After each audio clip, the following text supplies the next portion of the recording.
Oh, dari komunitas ini sebelum manggung tuh biasanya ridersnya apa Kak? Riders aku kayak cukup simpel karena dulu sih memang kayak pengennya ada snack buat ngemil gitu. Tapi sekarang cuma paling nggak ada air putih. Kalau buat para teman-teman yang production tuh biasalah teh sama kopi panas gitu kan. Terus sisanya paling buah karena kita sudah di atas 30 semua, jadi harus yang sehat-sehat, buah sama roti-rotian sama biasalah makan siang makan malam itu aja sih. Enggak, itu bukan yang sesuatu yang sulit dicari ya berarti Kak untuk riders Sejauh ini sih aman-aman aja ya, dan sejauh ini malah dengan senang hati panitia yang menyediakan gitu. Jadi kayak buah, roti itu kayaknya nggak terlalu sulit. Pernah ada panitia yang tidak bisa memenuhi itu nggak sih, atau karena mungkin situasi atau kondisinya di daerahnya gitu? Sejauh ini oke sih, maksudnya kayak misalnya kalau minta roti kita juga nggak spesifik rotinya harus roti Perancis kan, nggak kayak gitu kan. Ya roti apa aja yang ada di daerah itu, misalnya di situ adanya rotinya homemade bakery ya homemade bakery gitu, nggak ada yang spesifik yang terlalu gimana, roti ya roti apapun yang ada di sekitar aja.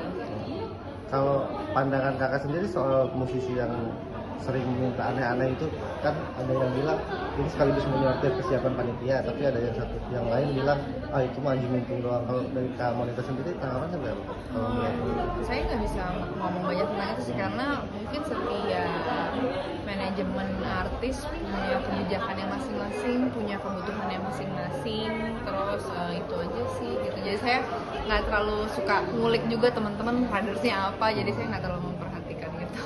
Terakhir, kalau ritual sebelum naik ke atas panggung biasanya apa? Ritual sebelum naik ke atas panggung biasanya vokal warm up pasti, terus doa, briefing sama teman-teman. Sebenarnya nggak ada yang terlalu aneh-aneh gimana gitu ya.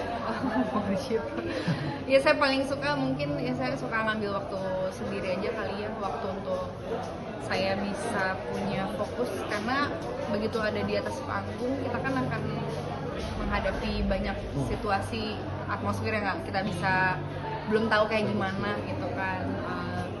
Gimana caranya kalau ada satu hal apapun di panggung nanti nggak terlalu reaktif, bisa responsif aja, itu kayak harus bener-bener fokus.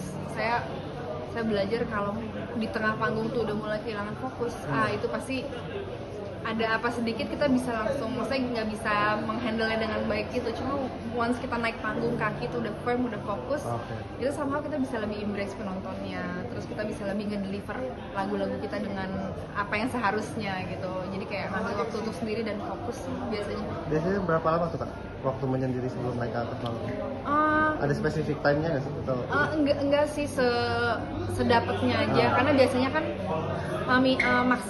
maksimal atau minimal ya standby di belakang panggung tuh 1 jam sebelum kita on stage. Jadi ya setelah briefing, setelah kita warm up, nanti teman-teman biasanya menyiapkan bahan-bahan, saya udah mojok sendiri, udah fokus aja sampai waktunya saya dipanggil. Biasanya kan teman-teman band naik duluan kan untuk persiapan, ya udah itu momen-momen itu saya colong untuk saya fokus aja dulu. Berarti bukan di minta ruangan khusus atau tempat yang ada aja? Jadi satu ruangan gini nih, mereka lagi ngobrol, saya di pojok aja gitu. Saya di pojok, saya cuma nafas supaya tenang, terus supaya fokus, terus saya rehearse lagi di kepala lagu pertama ini, pembukanya ini, habis itu udah. Jadi memang begitu naik langsung fokus aja gitu. Thank you Kak.